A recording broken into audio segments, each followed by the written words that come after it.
Hello बच्चों, आज हम लोग एनसीईआरटी मैथ्स क्लास 7 के प्रश्नावली 11.1 के प्रश्न संख्या 5 का हल देखेंगे। तो बच्चों, वीडियो शुरू करने से पहले अगर आपने हमारे यूट्यूब चैनल को अभी तक सब्सक्राइब नहीं किए हैं तो इस वीडियो के नीचे लाल रंग का एक सब्सक्राइब बटन है, उसे दबाकर चैनल को सब्सक्राइब कीजिए। साथ में नोटिफिकेशन बेल को भी दबाकर ऑल सिलेक्ट कर लीजिए। इससे आपको हमारी हर नई वीडियो की लेटेस्ट अपडेट मिलती रहेगी। तो चलिए अब वीडियो शुरू करते हैं।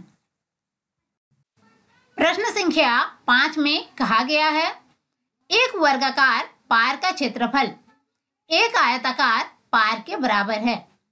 यदि वर्गाकार पार का एक भुजा 60 मीटर हो और आयताकार पार की लंबाई 90 मीटर हो तो आयताकार पार की चौड़ाई ज्ञात कीजिए। तो बच्चों, सबसे पहले हमें इस प्रश्न को ठीक से समझना है, उसके बाद हमें इससे हल करना है। तो प्रश्न में क्या कहा गया है ना, इस तरह का एक वर्गाकार पार्क है और इस तरह का एक आयताकार पार्क है और वर्गाकार पार का एक भुजा का माप दिया हुआ है 60 मीटर। तो चूंकि हम जानते हैं कि वर्ग के प्रत्येक भुजा का माप समान होता है, यानी इस वर्गाकार पार का एक भुजा का माप दिया हुआ है 60 मीटर, तो इसके सभी भुजा का माप होगा 60 मीटर। इसलिए हम इसके सभी भुजा के माप लिख लेते हैं। फिर कहा गया है कि आयताकार पार की लंबाई है 90 मीटर।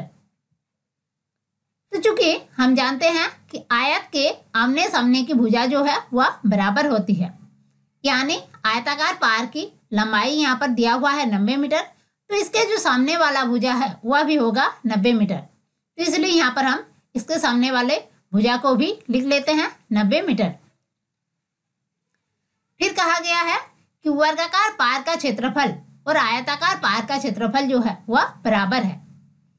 तो हमें आयताकार पार की चौड़ाई ज्ञात करना है और हमें यहाँ पर क्या ज्ञात करना है ना, आयताकार पार की चौड़ाई।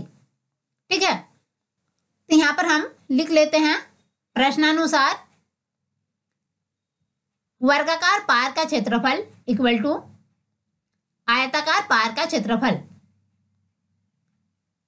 चूंकि प्रश्न में कहा गया है कि वर्गाकार पार का क्षेत्रफल आयताकार पार के बराबर है, इसलिए यहाँ पर हमने लिखा प्रश्नानुसार वर्गाकार पार का क्षेत्रफल इक्वल टू आयताकार पार का क्षेत्रफल।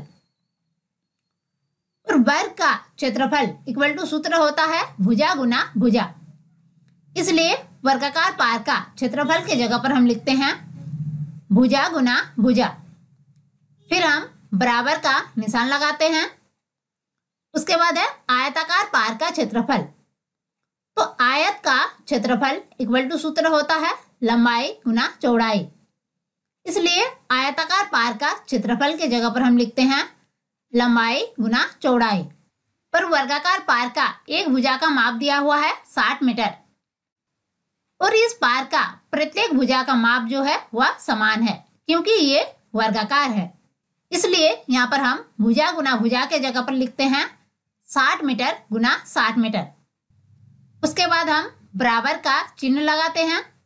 फिर यहाँ पर आयताकार पार का लंबाई दिया हुआ है 90 मीटर, इसलिए हम लंबाई के जगह पर लिखे 90 मीटर। फिर है गुना चौड़ाई, तो इसलिए यहाँ पर हम लिखे 90 मीटर गुना चौड़ाई। अब ये जो 60 मीटर गुना 60 मीटर है, इसको हम हल करेंगे। तो 6 गुनी 6 होता है 36 और यहाँ पर एक शून्य है और यहाँ पर एक शून्य है, तो यहाँ पर एक शून्य और यहाँ पर एक शून्य, यानी यहाँ पर होगा 2 शून्य और यहाँ पर मीटर है और यहाँ पर है मीटर।